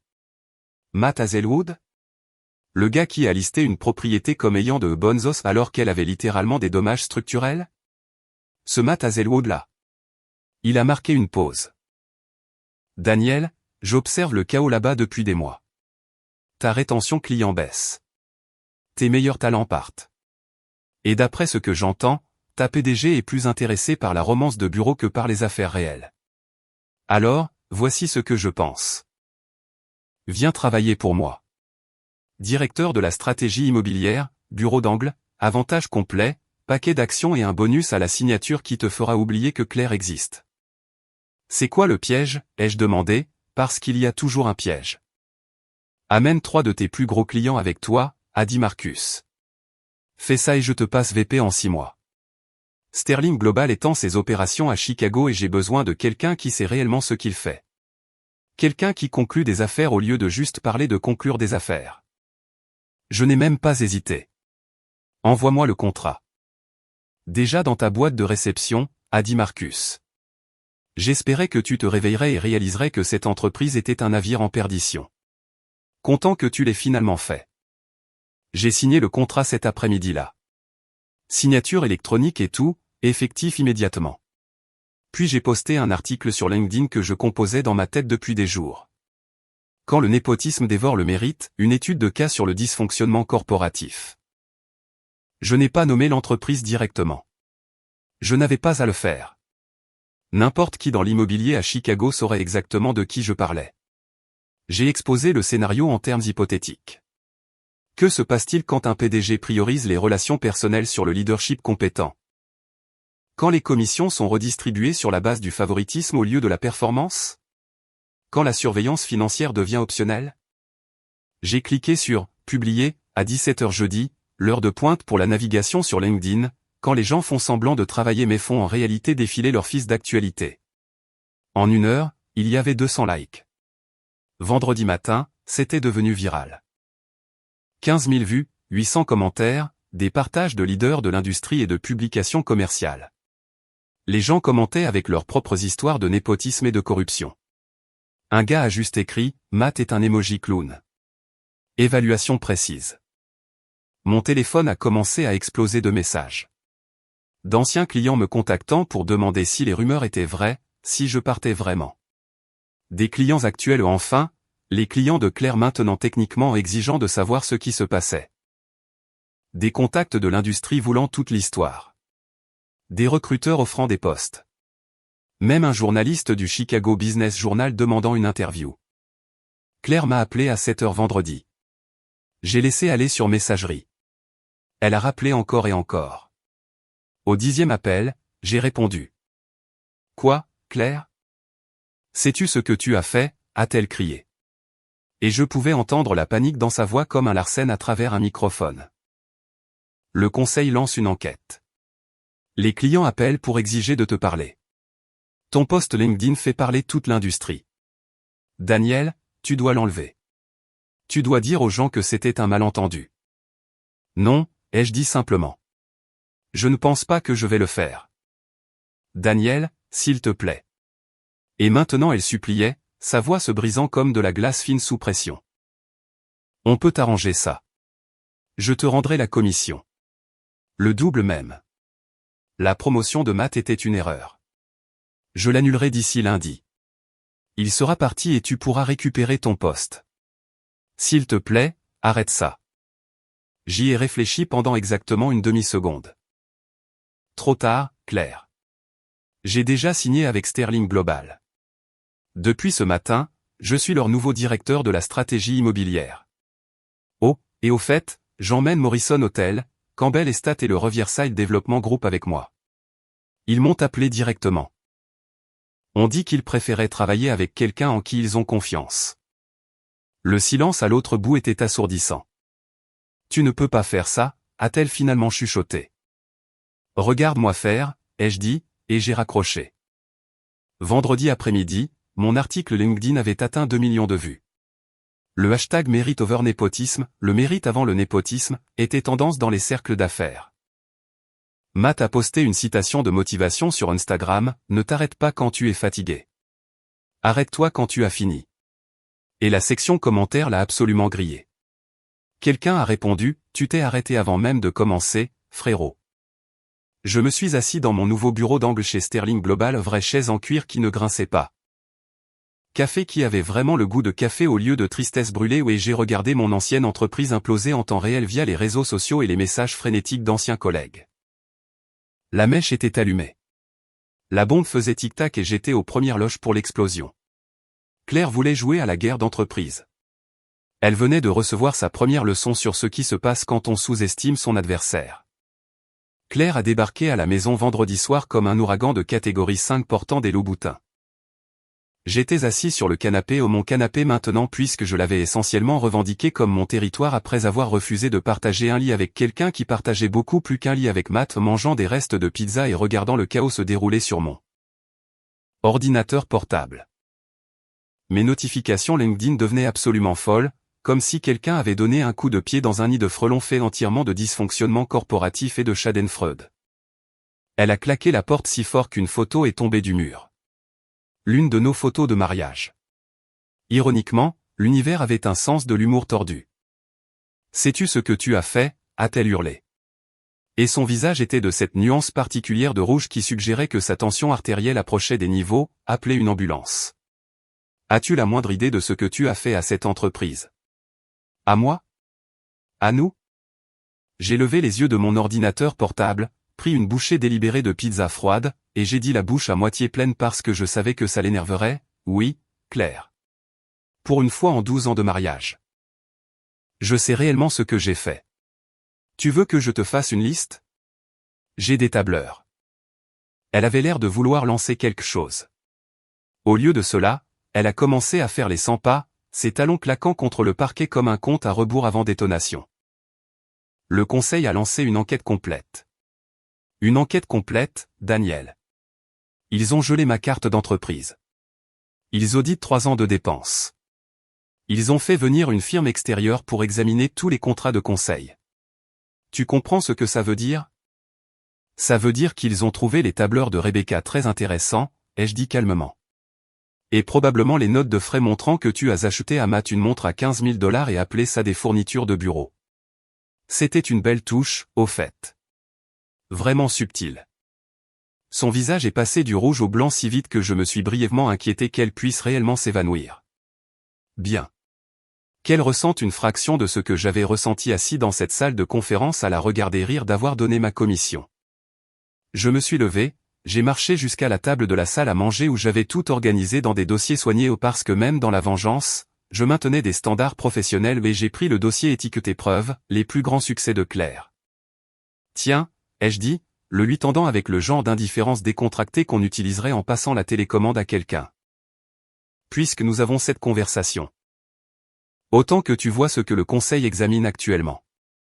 Passage de badge montrant Matt entrant dans le bâtiment à 21h et partant à minuit à 17 reprises différentes. Note de frais pour des dîners clients dans des restaurants qui n'ont aucune trace de réservation d'entreprise. Email. Oh.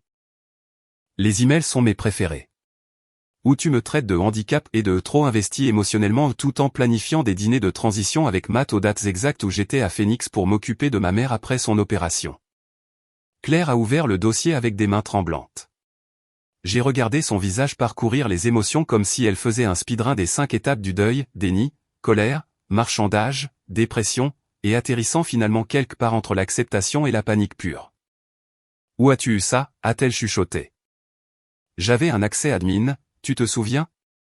Tu étais tellement occupé à planifier mon exécution professionnelle que tu as oublié de révoquer mes identifiants. Erreur de débutant. Je me suis rassis, croisant les bras. La partie vraiment fascinante est le modèle. 3 millions de dollars de dépenses frauduleuses sur 18 mois. Ce n'est pas une erreur, Claire. C'est systématique. C'est intentionnel. C'est de la fraude électronique fédérale. Daniel, s'il te plaît. Et c'était là, la supplication à nouveau. Sa voix avait perdu toute son autorité de PDG, toute sa confiance de salle de conseil. Maintenant, elle semblait juste effrayée et petite. On peut arranger ça. Je rendrai l'argent. Je restructurerai tout. Matt sera parti d'ici lundi. Il a déjà été placé en congé administratif. Le conseil envisage le licenciement. Tout ça peut disparaître si tu leur dis juste que c'était un malentendu. J'ai presque ri. Presque. Un malentendu ? Claire ? Tu as donné ma commission de 25 millions de dollars à un type qui ne sait pas épeler hypothèque. Tu l'as promu au-dessus de moi malgré son taux de clôture de 23%. Tu as une liaison avec lui depuis Dieu sait combien de temps. Tu as systématiquement détruit ma carrière pendant que je m'occupais de ma mère mourante. Quelle partie de cela est un malentendu ? Mon téléphone a vibré. Texto de Marcus chez Sterling Global. Morrison Hotel vient de confirmer. Ils transfèrent tout leur portefeuille chez nous. Félicitations, VP Pierce. J'ai souri, montré le texto à Claire. Oh, et ça vient d'arriver. Morrison Hotel est parti. Campbell et Stat a appelé ce matin. Ils me suivent. Riverside Development Group a envoyé un email très poli expliquant qu'ils travaillent avec des agents en qui ils ont confiance. Pas des entreprises qui commettent des fraudes. Tu veux deviner qui d'autre est sur le point de partir ? Les clients se retiraient un par un comme des rats fuyant un navire en perdition. Sauf que les rats étaient des gens d'affaires avisés qui pouvaient lire un bilan et reconnaître la corruption quand elle les frappait au visage. Pendant ce temps, Matt, pauvre, stupide, incompétent Matt avait essayé de s'attribuer le mérite de mon affaire de 25 millions de dollars lors d'une réunion de limitation des dégâts avec des investisseurs. Avait essayé de présenter ça comme son accomplissement. Le problème était qu'il ne se souvenait pas du nom du client. Ne pouvait rappeler aucun détail de la négociation. Continuait de faire référence à la famille Morrison comme « les gens Morris ». Ils sont partis, a dit Claire, et ce n'était pas une question.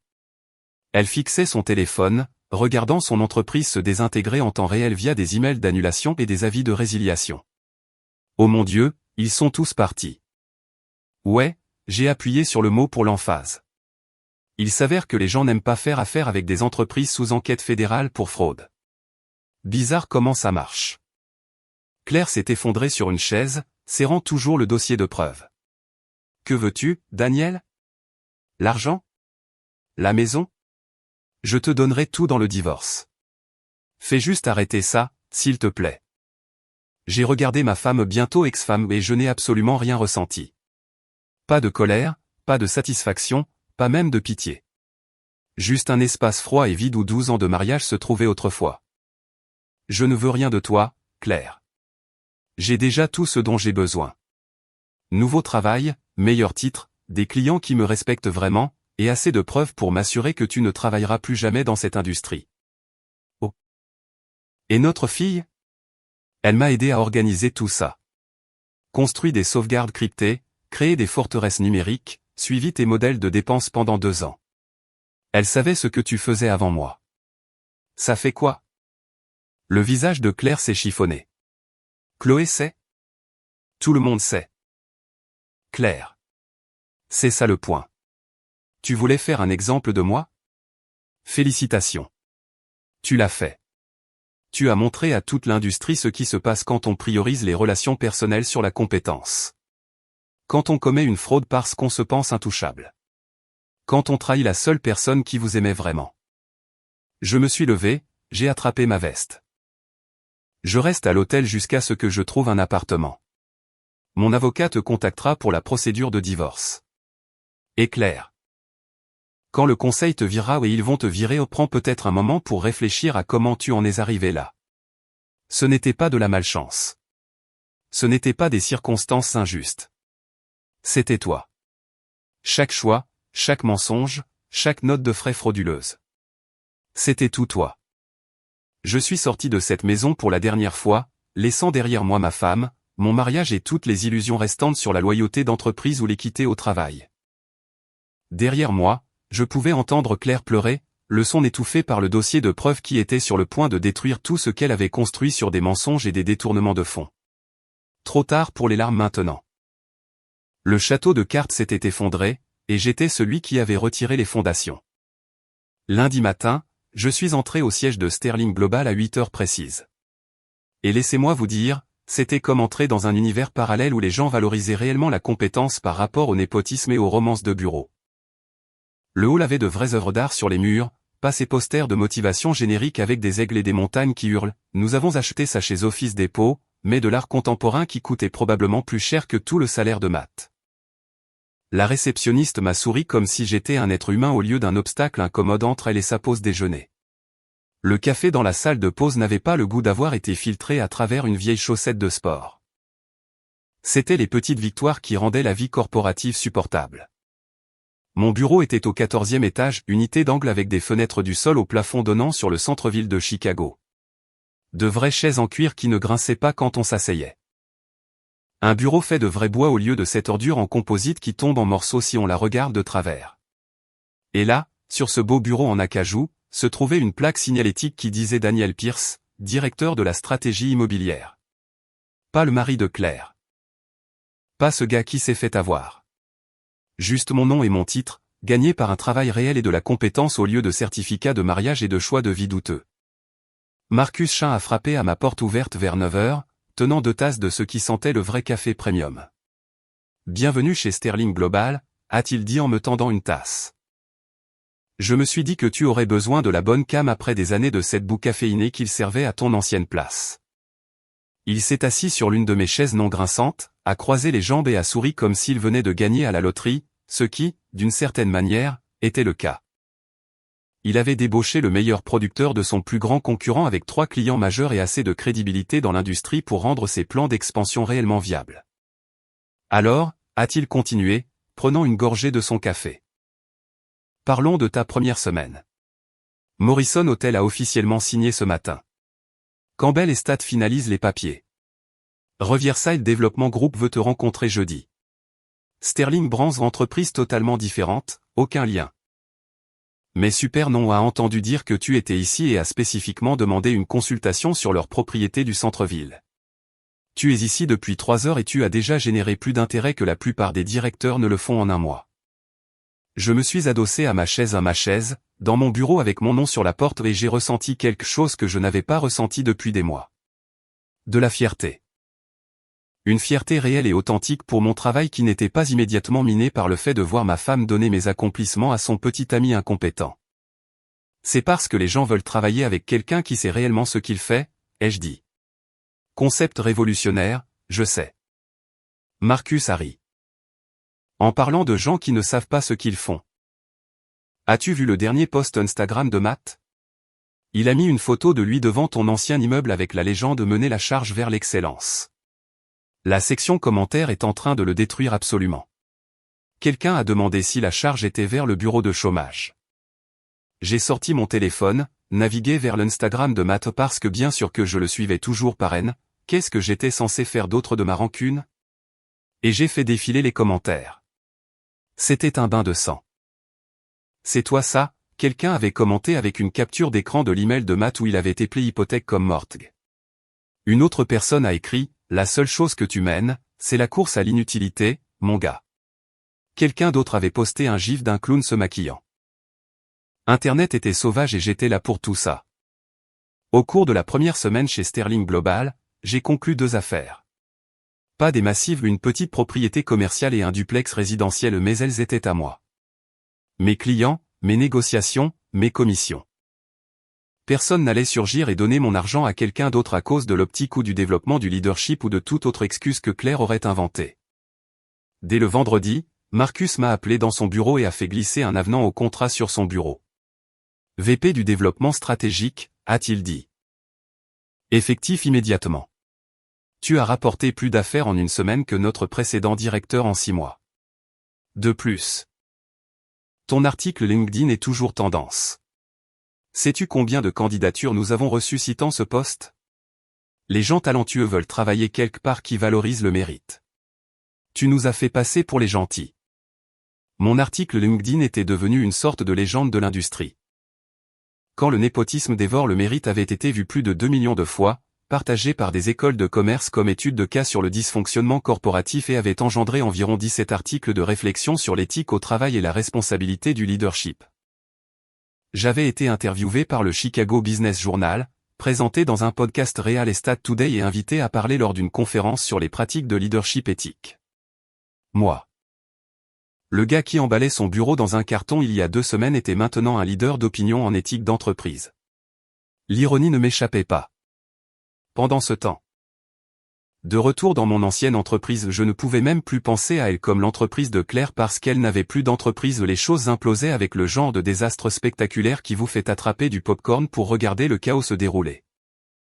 L'enquête du conseil avait découvert non seulement les 3 millions de dépenses frauduleuses que Rebecca avait documentées, mais 2 millions supplémentaires de transactions douteuses. 5 millions de dollars. Claire avait détourné 5 millions de dollars sur 3 ans, et elle avait été si confiante dans son intouchabilité qu'elle n'avait même pas essayé de le cacher. Eh bien, le conseil l'a virée mercredi. Pas demandé de démissionner ou convenu mutuellement de se séparer, mais viré purement et simplement pour faute, ce qui signifiait pas d'indemnité de départ, pas de parachute doré, rien. La sécurité l'a escorté hors du bâtiment avec ses effets personnels et ce détail m'a apporté plus de joie qu'il n'aurait probablement dû le même genre de carton que j'avais utilisé. Elle avait posté à ce sujet sur Facebook, une longue chose décousue sur la trahison, les fausses accusations et les chasses aux sorcières d'entreprise, mais les commentaires n'étaient pas sympathiques. D'anciens employés sortaient du bois partageant leurs propres histoires sur l'inconduite de Claire. Des clients postaient sur des pratiques de facturation douteuses. Quelqu'un a même partagé des images de sécurité de Claire et Matt s'embrassant dans le garage à 2 heures du matin un mardi, ce qui violait certainement plusieurs clauses du manuel d'éthique de l'entreprise. Matt a duré exactement 4 jours après le licenciement de Claire. Le conseil a examiné ses mesures de performance, ce taux de clôture lamentable de 23%, les clients qu'il avait perdus, les affaires qu'il avait bâclées, les emails où il ne savait pas épeler des termes de base de l'industrie et a décidé que peut-être, juste peut-être, il n'était pas réellement le leader visionnaire que Claire avait prétendu. Révélation choquante, je sais. Ils l'ont viré vendredi après-midi et vendredi soir, Matt avait mis à jour son statut LinkedIn, ouvert aux opportunités, et commencé à poster des citations de motivation sur la résilience et les histoires de retour. Les champions ne se font pas quand tout est facile, a-t-il posté à côté d'une photo de lui à la salle de sport. Quelqu'un a commenté, frérot, tu n'as jamais été un champion pour commencer. J'ai regardé tout cela se dérouler depuis mon bureau d'angle avec mon café premium et mes collègues réellement compétents et je ne mentirai pas, c'était incroyable. Pas seulement le schadenfreude de regarder mes ennemis échouer, bien que ce fût certainement un facteur, mais la validation. La preuve que je n'avais pas été fou, que je n'avais pas été trop émotif ou réactif ou l'un des autres termes de gaslighting que Claire m'avait lancé.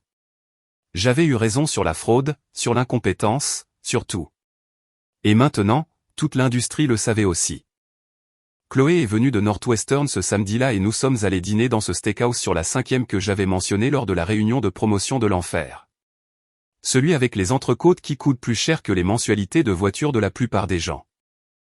Nous nous sommes assis dans un box, avons commandé les articles les plus chers du menu, et avons trinqué avec des verres de vin que je pouvais réellement me permettre maintenant que j'étais payé à ma juste valeur. Papa, a dit Chloé, levant son verre. Je suis vraiment fier de toi. Tu aurais pu juste partir tranquillement. Tu aurais pu prendre le divorce et passer à autre chose. Mais tu as riposté. Tu as exposé la corruption. Tu as littéralement changé la conversation de l'industrie sur le népotisme et le leadership éthique. C'est assez dur à cuire. J'ai appris des meilleurs, ai-je dit, heurtant mon verre contre le sien. C'est toi qui as construit la forteresse numérique et suivi les dépenses de ta mère pendant 2 ans. Tu construisais ce dossier avant même que je sache qu'il y avait un dossier à construire. Elle a souri ce même sourire espiègle qu'elle avait depuis qu'elle avait 5 ans et qu'elle avait découvert comment crocheter la serrure du pot à biscuits. Eh bien, quelqu'un devait être l'intelligent dans cette famille. Maman ne se portait certainement pas volontaire pour le poste. Elle a pris une gorgée de son vin, puis est devenue sérieuse un instant. Tu vas bien, cependant? Jean, vraiment bien? Je sais que le côté professionnel s'est arrangé, mais tu viens de mettre fin à un mariage de 12 ans. Ça doit faire mal. Ça faisait mal. Je mentirais si je disais le contraire. 12 ans de ma vie partis. Tous ces moments que je pensais authentiques, anniversaire, vacances, dimanche matin tranquille maintenant souillés par la connaissance qu'elle planifiait ma chute pendant que je planifiais notre avenir. Mais sous la douleur, il y avait autre chose. Du soulagement. De la liberté. La connaissance que j'étais enfin sorti d'une situation toxique qui m'empoisonnait lentement depuis plus longtemps que je ne voulais l'admettre. Je vais bien, ai-je dit à Chloé, et je le pensais. Je vais même mieux que bien. Je suis exactement là où je suis censé être. Mon téléphone a vibré. Email de Marcus. Viens d'apprendre que Sterling Brands veut aller de l'avant avec tout leur portefeuille. Ils t'ont cité spécifiquement. Aussi, le Chicago Tribune veut t'interviewer sur la réforme de l'éthique d'entreprise. Tu es officiellement le visage du leadership basé sur le mérite. Félicitations, VP Pierce. C'est ma tournée lundi. J'ai montré l'email à Chloé et elle a ri. Le visage du leadership basé sur le mérite? Papa, tu es une marque maintenant. Tu vas commencer à poster des citations de motivation sur Instagram? S'il te plaît. Dis-moi que tu vas commencer à poster des citations de motivation. J'ai besoin que tu deviennes ironiquement la chose que Matt essaie d'être. Absolument pas, ai-je dit, mais je souriais.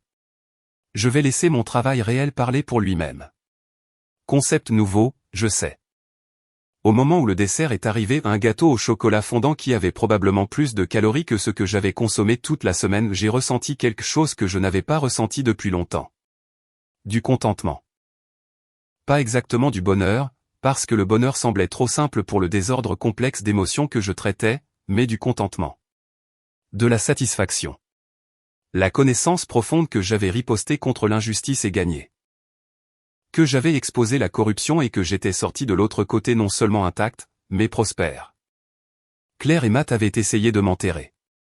Ils avaient essayé d'effacer mes contributions, de voler mes accomplissements et de me pousser dehors tranquillement comme si j'étais un secret embarrassant qu'ils devaient cacher. Mais ils avaient oublié un détail crucial, j'étais Daniel Pierce. J'avais construit ma carrière en étant plus intelligent, mieux préparé et plus impitoyablement efficace que tout le monde. Et quand ils m'ont déclaré la guerre, ils m'ont remis les armes pour les détruire. Le phénix avait renaît de ses cendres. Et cette fois, il avait du sarcasme, des preuves et un bureau d'angle avec vue. 6 mois plus tard, l'univers a livré la justice la plus poétique que j'aurais pu imaginer. Sterling Global a acquis l'entreprise défaillante de Claire. Laissez-moi répéter ça plus lentement pour que vous puissiez vraiment apprécier la belle ironie cosmique de tout ça. Sterling Global, ma nouvelle entreprise, l'endroit où je prospérais actuellement en tant que VP du développement stratégique, a acheté la firme immobilière de mon ex-femme en faillite, criblée de fraude, éthiquement compromise et devenue un feu de poubelle pour une bouchée de pain. Et devinez à qui Marcus a demandé de diriger l'acquisition? À votre serviteur, Daniel Pierce. Le gars qu'ils ont essayé de détruire était maintenant assis en bout de table, décidant du sort de l'entreprise qui s'était détruite en essayant de le détruire. La salle de conférence où nous avons tenu la réunion finale d'acquisition était inconfortablement familière. Même bâtiment dans lequel j'avais travaillé pendant 8 ans, même étage, probablement le même système de circulation d'air vicié qui n'avait jamais tout à fait fonctionné correctement. Mais tout le reste était différent. La plaque signalétique à l'extérieur de la porte ne portait plus l'ancien nom de l'entreprise qui avait été retiré il y a des semaines lorsque la procédure de faillite avait commencé. Au lieu de cela, il disait « Sterling Global, équipe de transition d'acquisition division Chicago ». J'étais le premier arrivé, délibérément en avance, parce que je voulais m'asseoir dans la chaise de Claire. La grande en cuir en bout de table qu'elle occupait comme si c'était un trône. Je me suis assis, j'ai ajusté la hauteur du siège où elle l'avait toujours gardé inutilement haut, probablement un truc bizarre de jeu de pouvoir et j'ai attendu. Claire est arrivée 10 minutes plus tard et la transformation était frappante. Disparus les costumes de créateurs, les cheveux parfaitement méchés et la confiance qui rayonnait toujours d'elle comme la chaleur de l'asphalte en juillet. Elle portait un tailleur pantalon de prêt-à-porter qui semblait avoir été attrapé sur un rayon de liquidation. Ses cheveux étaient tirés en une simple queue de cheval avec des racines grises visibles. Et elle avait le genre de posture épuisée et vaincue qui vient de 6 mois de bataille juridique, de ruines financières et d'humiliation publique. Elle s'est arrêtée net quand elle m'a vu assis dans sa chaise. Et pendant un moment, j'ai vu quelque chose traverser son visage. Reconnaissance, regret, peut-être même peur. « Bonjour, Claire », ai-je dit, gardant ma voix professionnellement neutre, même si à l'intérieur je faisais des tours de victoire autour de mon propre système nerveux. « S'il te plaît, assieds-toi. » J'ai fait un geste vers l'une des chaises du côté opposé de la table. Le côté où les subordonnés s'asseyaient, où les gens acquis s'asseyaient, où les gens sans pouvoir et sans levier s'asseyaient et essayaient de sauver les miettes qu'ils pouvaient des décombres de leurs propres mauvaises décisions. Elle s'est assise lentement, prudemment, comme si elle avait peur que tout mouvement brusque ne brise ce qui restait de sa dignité. « Daniel », a-t-elle dit doucement, et sa voix avait perdu toute son autorité de PDG. Maintenant, elle semblait juste fatiguée. « Je ne savais pas que tu dirigerais ça. »« Vraiment ? » J'ai mélangé quelques papiers inutilement juste pour les faits. Tu n'as pas pensé que lorsque Sterling Global acquérait ton entreprise, ils pourraient mettre leur VP du développement stratégique en charge de la transition ? Le même VP qui travaillait ici, qui connaît tous les clients. Qui comprend la structure opérationnelle mieux que quiconque ? Ça ne t'a pas traversé l'esprit ? Elle n'a pas répondu. A juste fixé ses mains jointes sur la table comme si elle priait.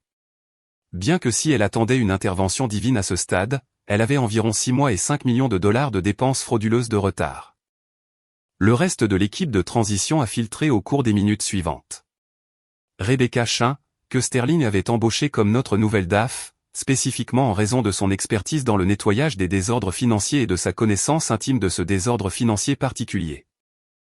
Jennifer Morrison, maintenant notre directrice de la planification stratégique. Sandra Williams dirigeant les opérations. Les Avengers exilés rassemblés et plus forts que jamais. Nous tous assis du côté gagnant de la table pendant que Claire était assise seule du côté perdant. C'était comme cette scène dans chaque film de braquage où l'équipe se réunit pour un dernier coup. Sauf qu'au lieu de braquer un casino, nous démantelions légalement l'entreprise qui nous avait fait du tort et nous étions payés généreusement pour le faire. Matt n'était même pas invité.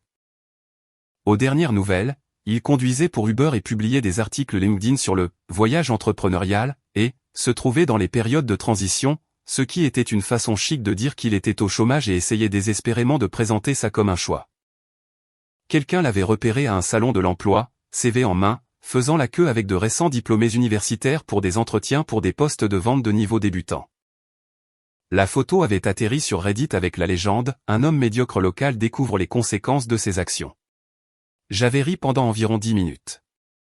J'ai ouvert le dossier devant moi épais, complet, représentant des mois de diligence raisonnable et d'examen juridique et j'ai commencé. Discutons des termes de l'acquisition. Sterling Global achète tous les actifs, contrats clients et avoirs immobiliers. Le prix d'acquisition est de 12 millions de dollars, ce qui, je suis sûr que tu en es consciente, est significativement en dessous de la valeur marchande. Cependant, compte tenu des responsabilités juridiques en cours, des enquêtes pour fraude et de l'exode des clients suite aux décisions de gestion récentes, nous pensons que cela représente une offre équitable compte tenu des circonstances. 12 millions, a répété Claire, et elle a ri, mais c'était le genre de rire qui n'avait aucun humour. Juste une reconnaissance creuse de la profondeur de sa chute. L'entreprise était évaluée à 80 millions il y a 2 ans.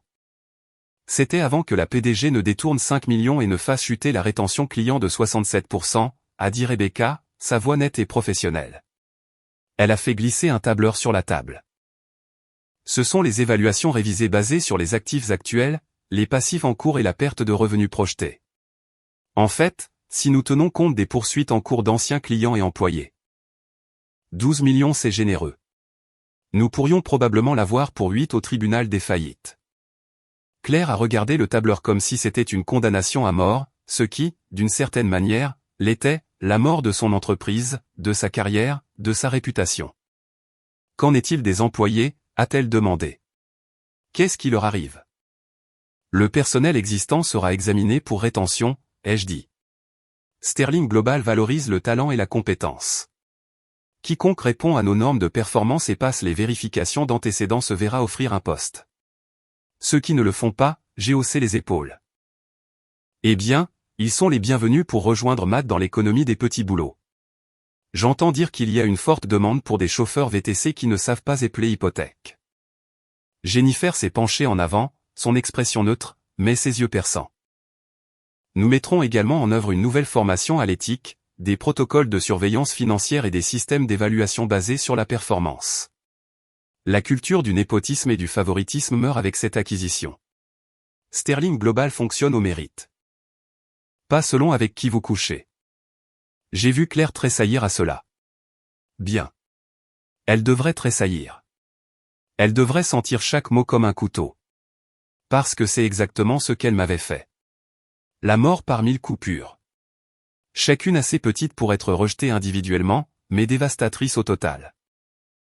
Sauf que je n'étais pas mesquin ou vindicatif. J'étais factuel. Chaque mot que nous disions était vrai, documenté, juridiquement défendable. Les termes sont non négociables, ai-je continué, sortant le contrat d'acquisition. Tes actifs sont absorbés dans le portefeuille de Sterling Global avec effet immédiat à la signature. Ton rôle de PDG est éliminé. Tous les postes de direction sont à la discrétion de Sterling Global. J'ai fait glisser le contrat sur la table avec un stylo qui coûtait plus cher que toute la garde-robe de Matt. Signe à la page 47. Claire a pris le stylo avec des mains tremblantes. Elle a fixé le contrat pendant un long moment, et je me suis demandé ce qui lui passait par la tête. Regret, colère, le poids écrasant des conséquences. Elle a levé les yeux vers moi et ses yeux étaient humides. Daniel, a-t-elle chuchoté. Nous avons construit ça ensemble. Toi et moi. Nous avons commencé avec rien et en avons fait quelque chose de réel. Est-ce que ça ne signifie rien pour toi? Je me suis adossé à ma chaise. Sa chaise. Ma chaise maintenant. Et j'ai considéré sa question. Est-ce que ça signifiait quelque chose? Il était une fois, ça l'aurait fait.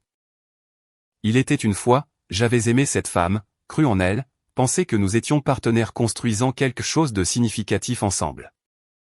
Mais c'était avant qu'elle ne donne ma commission à son petit ami incompétent, avant qu'elle ne détruise systématiquement ma carrière pendant que je m'occupais de ma mère mourante. Avant qu'elle ne détourne 5 millions et n'essaie de me manipuler pour me faire croire que j'étais le problème. Non, Claire, ai-je dit doucement, et je le pensais de toutes les fibres de mon être. Je l'ai construit. Tu as juste pris le crédit et externalisé le travail réel à Matt. Il y a une différence. Elle a tressailli à nouveau et cette fois une larme a réellement roulé sur sa joue. Mais elle a signé le contrat. Quel choix avait-elle? C'était la meilleure offre qu'elle allait obtenir et nous le savions tous les deux. Elle a signé la page 47, paraphé chaque amendement et a fait glisser le contrat vers moi à travers la table comme si elle signait la vente de son âme, ce qui, dans un sens corporatif, était essentiellement le cas. J'ai pris le contrat, vérifié la signature, et souri. Félicitations, Claire. Tu es maintenant officiellement une ancienne PDG. La sécurité va t'escorter. Tu as 30 minutes pour récupérer tes effets personnels. Pas de propriété de l'entreprise, pas de dossier, pas d'informations clients. Juste des objets personnels. Rebecca supervisera. Claire s'est levée lentement, comme si elle avait vieilli de 30 ans au cours des 30 dernières minutes.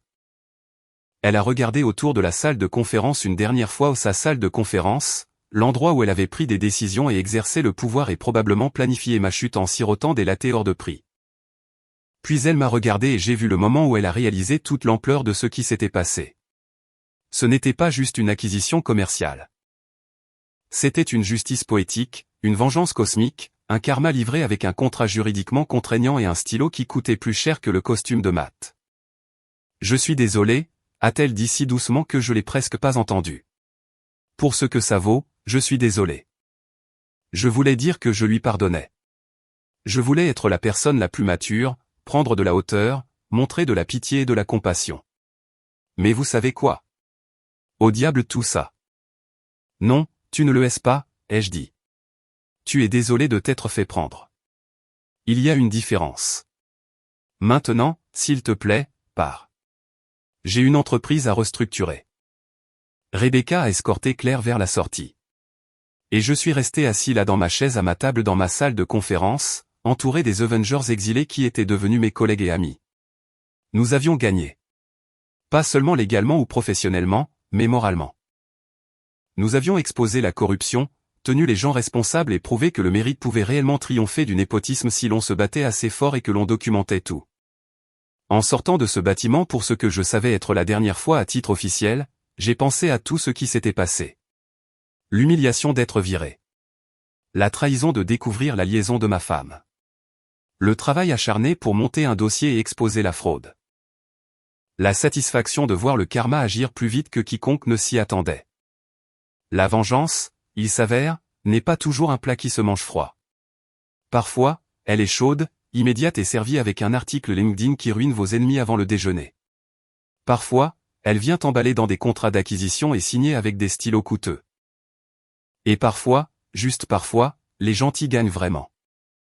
Je suis monté dans ma voiture la Tesla que j'ai achetée avec mon premier bonus de VP, celle que je m'étais promise dans cette salle de conférence de l'enfer et je suis parti. Dans mon rétroviseur, je pouvais voir le bâtiment devenir plus petit, s'estompant dans l'horizon de Chicago comme un mauvais souvenir, perdant enfin son pouvoir. Claire et Matt avaient essayé de me briser. Au lieu de cela, ils m'avaient juste donné un cours magistral sur la guerre d'entreprise et la motivation pour la gagner réellement. Fin de partie. J'ai gagné. Et la victoire était encore plus douce que je ne l'avais imaginé.